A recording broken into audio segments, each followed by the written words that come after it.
माली साल 2025 ने overseas Pakistanis की तरफ से भेजी जाने वाली रेमिटेंस के तमाम रिकॉर्ड तोड़ दिए।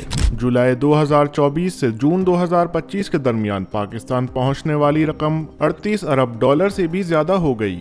हुकूमत इस रिकॉर्ड को ओवरसीज पाकिस्तानीज का उन पर एतमाद कह रही है। साथ ही ये भी कहा जा रहा है कि बैरून मुल्क मुकीम पाकिस्तानी हमारा असल सरमाया है और उन्होंने मुल्क से वफादारी का सबूत दिया है। सिर्फ 2025 के जून के महीने में ही 3.4 अरब डॉलर की रेमिटेंस मौसूल हुई, जो कि पिछले साल के मुकाबले में 8% ज्यादा है।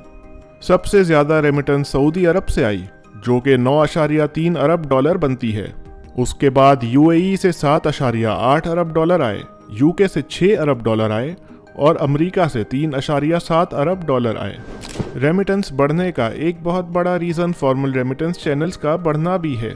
हवाला और हुंडी जैसे इनफॉर्मल तरीकों को कंट्रोल करने के लिए स्टेट बैंक ने पाकिस्तान रेमिटेंस इनिशिएटिव लॉन्च किया, जिसके जरिए ओवरसीज पाकिस्तानीज को सस्ते और सिक्योर तरीके दिए गए। डिजिटल बैंकिंग प्लेटफॉर्म्स और रोशन डिजिटल अकाउंट ने भी प्रोसेस को आसान बनाया। दूसरी तरफ एक्सचेंज रेट का स्टेबल रहना और IMF प्रोग्राम के जरिए मैक्रो इकोनॉमिक स्टेबिलिटी का आना भी ओवरसीज वर्कर्स के कॉन्फिडेंस को बढ़ाने में मददगार साबित हुआ। रेमिटेंस ने इस दफा IMF के 7 अरब डॉलर लोन को भी पीछे छोड़ दिया। सिर्फ एक साल में 8 अरब डॉलर का इजाफा देखने को मिला, जो IMF के टोटल लोन अमाउंट से ज्यादा है। मार्च 2025 में भी एक नया रिकॉर्ड बना। एक ही महीने में 4.1 अरब डॉलर की रेमिटेंस आई, जो ईद से पहले की सीजनल पीक थी। लेकिन जून के डाटा ने यह भी दिखाया कि मंथली फ्लोज में फ्लक्चुएशन अब भी है। मई के मुकाबले में जून में 7.5% की कमी देखने को मिली, जो कि ईद के बाद के सीजन का असर भी हो सकता है।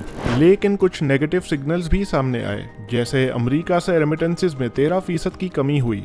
कनाडा, नॉर्वे और जापान से भी फ्लोज में कमी आई। एनालिस्ट इसे इस बात का सिग्नल कह रहे हैं कि बैरून मुल्क पाकिस्तानी अब कुछ स्पेसिफिक कंट्रीज तक लिमिटेड हो गए हैं, और अगर उनमें से किसी में भी पॉलिटिकल या इकोनॉमिक इंस्टेबिलिटी होती है तो पाकिस्तान का रेमिटेंस फ्लो भी अनस्टेबल हो सकता है। एक्सपर्ट्स कहते हैं कि पाकिस्तान को अब अपना रेमिटेंस मॉडल डाइवर्सिफाई करना होगा। सिर्फ लो स्किल्ड गल्फ जॉब्स पर रिलाय करना सस्टेनेबल नहीं। स्किल लेबर एक्सपोर्ट बढ़ाई जाए, नई डेस्टिनेशंस एक्सप्लोर की जाए और डायस्पोरा को सिर्फ पैसा भेजने के बजाय इन्वेस्टमेंट का हिस्सा बनाया जाए। फाइनेंस मिनिस्ट्री के एडवाइजर खुर्रम शहजाद ने कहा कि ये रिकॉर्ड ब्रेकिंग रेमिटेंस मुल्क के अंदर बढ़ते हुए कॉन्फिडेंस का सबूत है। ओवरसीज पाकिस्तानीज का ट्रस्ट हुकूमत की पॉलिसीज पर बढ़ रहा है और वो फॉर्मली पैसा भेजने को प्रेफर कर रहे हैं। अब हुकूमत ने साल 2026 के लिए अगला टारगेट 39.4 अरब डॉलर का सेट किया है।